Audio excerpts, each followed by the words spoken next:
അങ്ങനെ ദേ ഞങ്ങളുടെ ഫസ്റ്റ് സെം കംപ്ലീറ്റായി, സക്സസ്ഫുള്ളി കംപ്ലീറ്റായി. ഫസ്റ്റ് സെം എക്സാമൊക്കെ കഴിഞ്ഞു. അപ്പോൾ എക്സാമിൻ്റെ ഇടയിൽ ഞാൻ എടുത്തു വെച്ചിട്ടുള്ളൊരു വീഡിയോ ആണ് കേട്ടോ. പഠിച്ച് പഠിച്ച് പഠിച്ച് പഠിച്ച് കിളി പോയ സമയത്ത് ഒരു കോഫി ഉണ്ടാക്കാൻ വേണ്ടി വന്നിട്ടുള്ളതാണ്. അപ്പോൾ ഒരു പൂതി ഡെലിഗാനോ കോഫി, നമ്മുടെ കൊറോണ ടൈമിലുണ്ടായിരുന്ന ഡെലിഗാനോ കോഫി കുടിക്കാൻ. പക്ഷേ എൻ്റെ കയ്യിൽ ബീറ്റർ ഉണ്ടായിരുന്നില്ല. അപ്പോൾ പിന്നെ കൈ വെച്ച് ബീറ്റ് ചെയ്യാനുള്ള ക്ഷമയില്ല. അങ്ങനെ ഒരുവിധം ജസ്റ്റ് ഒന്ന് മിക്സ് ചെയ്ത് ഒരു ഫോം കൺസിസ്റ്റൻസി ആയപ്പോൾ അത് വെച്ചിട്ട് അഡ്ജസ്റ്റ് ചെയ്തു.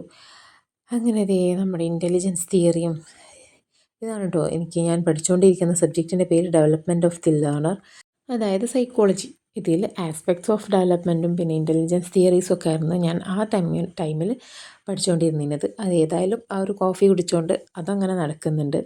അപ്പം ഞാൻ പറഞ്ഞു അതൊന്നുമല്ല, നമ്മുടെ എക്സാമൊക്കെ കഴിഞ്ഞ് ഇനി അടിപൊളി ക്രാഫ്റ്റ് വീഡിയോസൊക്കെ ചെയ്യണം വിചാരിക്കും.